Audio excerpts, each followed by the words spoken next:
Not your average tabletop. Woohoo! Welcome to Not Your Average Tabletop. I'm Zach. And I'm Pepper. And today we're giving our first impressions of Nova Roma, a game coming from Stan Kordonskiy and it's Half Kingdom Games or Half a Kingdom Games. Half A. Okay, so there was a little black square with an A in it. So yes, Half a Kingdom Games. And it looks like 25th Century must have helped with kind of some of the, I'm assuming, delivering it and stuff. Yeah. But yeah, this one is the second game coming from his company, with the first one being Resurgence, which was one that I liked quite a bit, which is a bag building game. And yeah, this one is not a bag building game, and is not in that world. But it's... or is it? We don't know. It could be. That one was a very apocalyptic type world, and this one doesn't seem like that, but it might be. Yeah, but set in the world of Resurgence. Well, there you go. But yeah, Stan Kordonskiy's definitely, and we were kind of talking about this yesterday.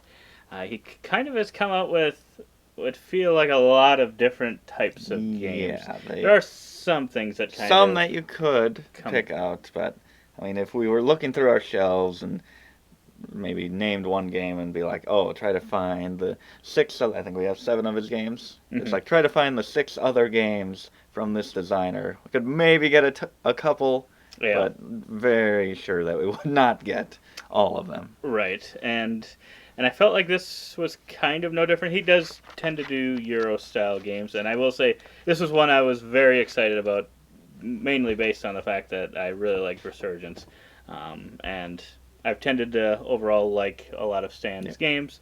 But yeah, this one just looked exciting based on the action selection system. It just looked very smooth. And I was hoping that would actually come through in gameplay. So yeah, we've played this one time just last night. And yeah, now we're going to give our thoughts on it. What did you think initially, Pepper? You were not as...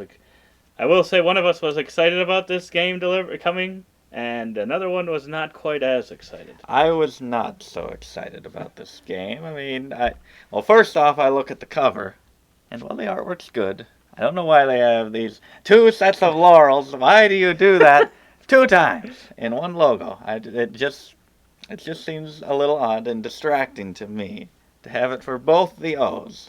And so I was immediately going to be antagonistic towards this game. Just for that. Let us know in the comments below what you think. Although, I think maybe it would have looked a little better if it was offset, like subway tile, which it is on the side of the box here. But I'm fine with it. But I can see it's all right. But just initially, I was like, wait, what? You did that twice, right next to each other? But so that was my first impression of this. And then you said it was a Stan game, and then it was mixed because. Like, initially, still, when you say it's a Stan game, I feel intimidated. I think the first one that I realized that it was a Stan game was Rurik, Dawn of Kiev, and that one's a kind of a complicated game and a little intimidating and hard to wrap your head around, for sure. And so then I just have it in my head that he makes not so approachable games, but we do have a few games as well that are pretty approachable. Mm-hmm. Dice Hospital is extremely approachable, I think. That's true. So I've grown to be a little more open to his games, and I've enjoyed all of them. Some enjoyment from each of them to be had, I think. Mm-hmm. But still not overly excited for this one. Yeah, and that's fair, because, the action selection system, I would say, is kind of a reverse Targi. If you've ever played the 2-player game Targi, you're picking spots around kind of this grid, and then wherever you put like 3 things out, and wherever they intersect, you get those kind of things. This one, you pick a spot, and then you get the action in that row and column, and then you can, depending if you have other of your own meeple, or there's kind of this other meeple that gets placed at the beginning of each round. For every one of those, you kind of increase your power of the action in that row or column by 1 all the way up to a potential 3 total. Yeah. Yep. So I thought that was pretty cool, and then just had some tracks in it, has some polyomino, So I just like kind of all those things. But yeah, as I was reading through it and actually looking at the board, because it had been a while since I'd looked at how it really played, I was like, oh, I hope all this kind of comes together Yeah. easily, doesn't get too complicated. Um, but yeah, as I read through it and then we were playing through it, I thought it all came together pretty nicely. All the actions. At first, when I was reading, there were a couple that I was like, I'm not quite sure what that means exactly. But I Yeah. think as we got through it, after the first round or two, I felt like all of them were pretty easy to understand what Yeah. you got from each action and kind of how that could interact with everything else in the game. And yeah, I just, as it was going on, I was like, oh, this is just really, really good. I was thinking. It's just got a lot of Euro-y goodness. It's kind of, is it pointsality? There's points kind of coming from a decent amount of different places. And I think at first it's kind of hard to tell what's going to be worth, what's a Yeah. lot of points going to be at the end of the game. And we ended up within 6 points of each Yeah. other, I think. Was it 5 or 6? Which I honestly thought I was going to lose after your last move. Actually, like the last couple moves Yeah. that you were able to do. It seemed like those are pretty good. A lot of big chunks of points. Yeah. So I was like, I don't know. I thought, it was going to be close, but I ended up getting it just barely. But the points kind of seemed to, from every little thing, kind of evened out with each other. I didn't really feel like anything was like, oh, you have to do that, otherwise you're going to not be able to win. I think you can kind of, like you, and I'll let you maybe talk about it, like you had kind of said, you're like, it kind of felt like you were able to get to experience everything without like necessarily feeling like you didn't do anything in it, or you also didn't have to do like just focus on that. Yeah. And maybe this strategy is best to go all in on one of those. Yeah, that's true. We did only play it We once. did only play once. But I felt like we played good games for the first game at least. Yeah. And we just did get to touch everything just a little bit. And when the games have all these different areas with, what is it, like 8 different types of actions. Yep. And I'm like, usually there's some where I'm like, I didn't touch those, and I don't really care to touch them in the future. They don't seem interesting. All of these parts seemed interesting and rewarding to me. A couple of them are pretty simple, just kind of gaining, I don't know, money or else whatever the influence is on the bottom of your track. And they all have additional bonuses that you can kind of pay to gain more things as well. But yeah, I really, really enjoyed the core action selection. I highly prefer it over Targi, just because it's an instant. You place this and you get 2 things instead of place 2 things and get 1 thing. Right. And where it's like it's not set in stone when you place this 1 thing and you're hoping that they don't block you. I like this much more, where it's just like, okay, what's the juiciest spot here for me? What are the actions I want? Where do I get bonus points? I really enjoy just that bonus extra towards your action, even if it's just 1. That can be a huge difference for an action, like up in the top right with those kind of building those buildings. They can gain you access to build different types of buildings, which maybe are better for you, or more points, and also access to place into more valuable regions. Right. But yeah, I really enjoy. As the game was going, I'm like, Stan did it again. He made another enjoyable game.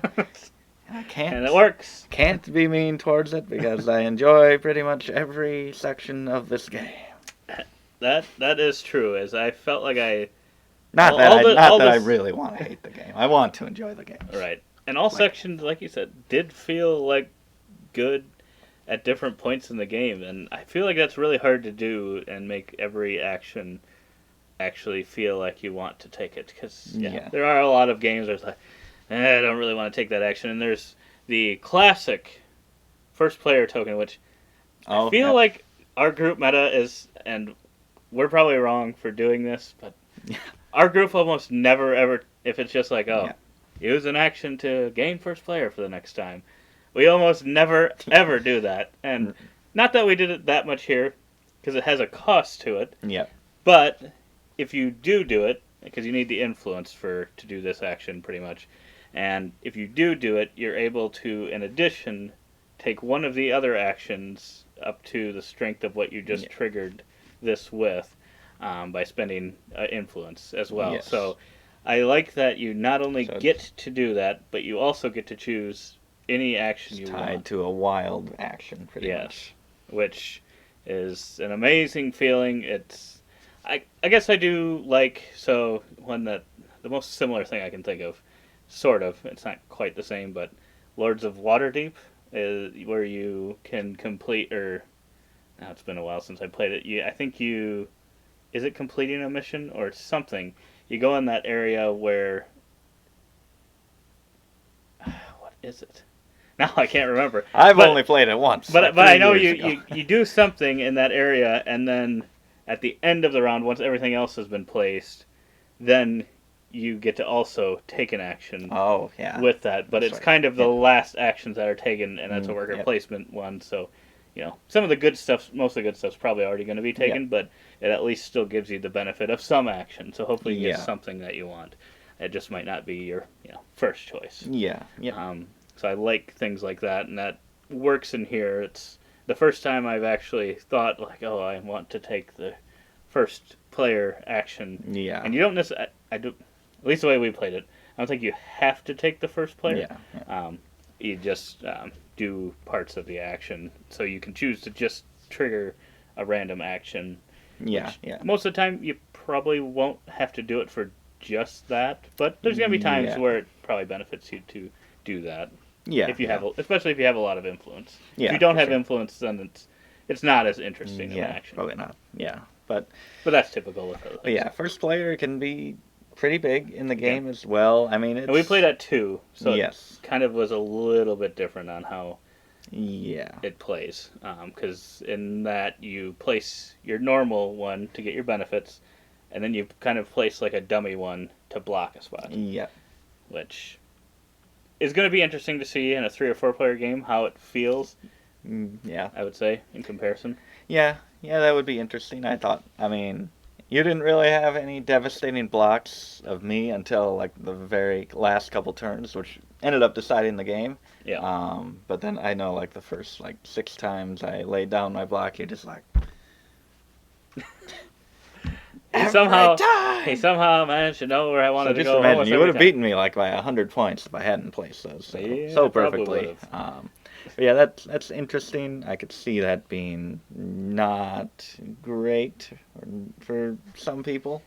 Yeah. I mean, I don't know. It worked. I mean, I see why it is what it is, and that's probably the best way to do it with 2 players, because then you know what you're trying to block, versus if you just had like a random card determine where it's going, then it could hurt you more, and then that would feel much worse. So at least you're getting some say in it.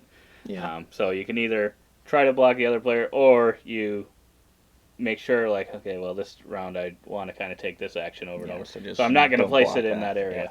Yeah. Yeah, so it works. But yeah, I do like that. Just the flipping to decide where that neutral meeple does go at the start, which feels just like initially you're like, oh, this isn't that important. But then it's like, okay, that's actually very important, because that's powering up those actions. And I mean, especially late in the game, just to get that boost at the start towards one of your actions. Like I was kind of stuck in the shipping area where I had I needed 2 value to move to the next spaces. And I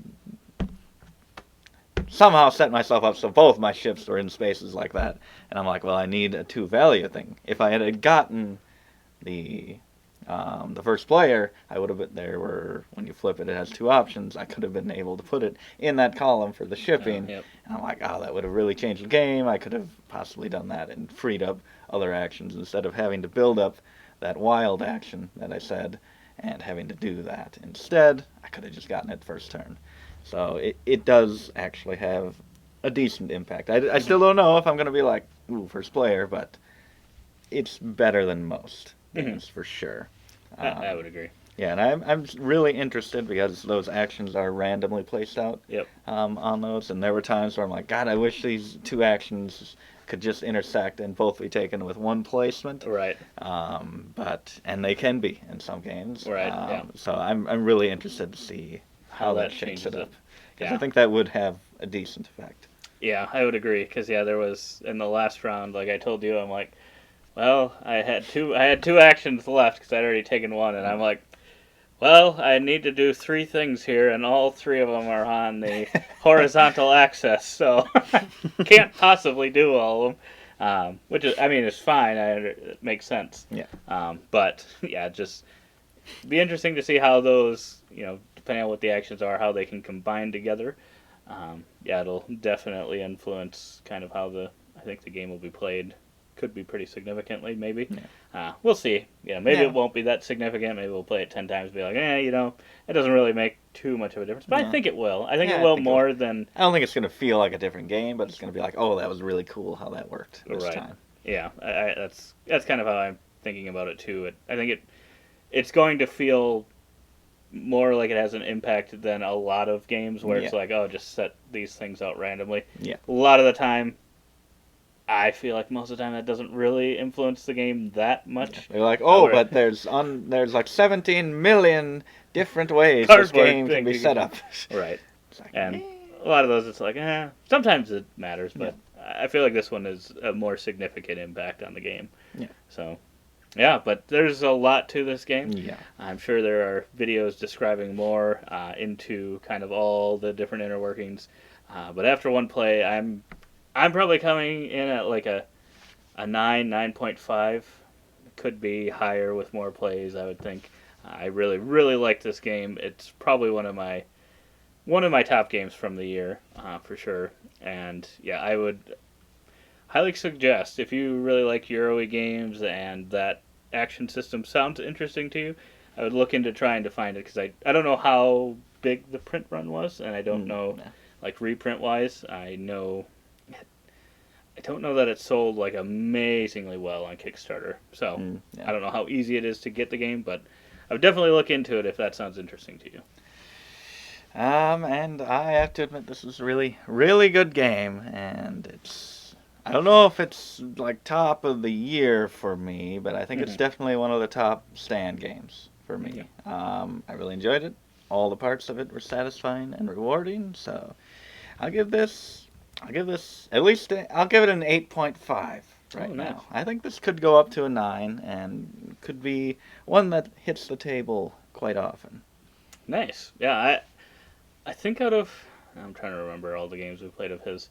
This one might be the most approachable to get back to the table often than some of his others. But yeah, I would say we have a lot of his games, but a lot of them we've only played like once or twice. So they're all kind of, fresh and new to us every time we play them currently. So this one felt like it might be one of the easier ones to kind of get back to and be like, oh yeah, that's how that works. In comparison. But yeah, if you want to see a few more of the components or a closer look at those, check out our unboxing video that goes up alongside this. If you like this video, definitely give us a thumbs up. We'd really appreciate it. And subscribe if you want to hear more. And let us know if you want a video talking about our 7 Stan Kordonskiy games and how we rank them. Rank them. But otherwise, we hope to see you on our other videos. And as always, don't forget to keep on nibbling on our content.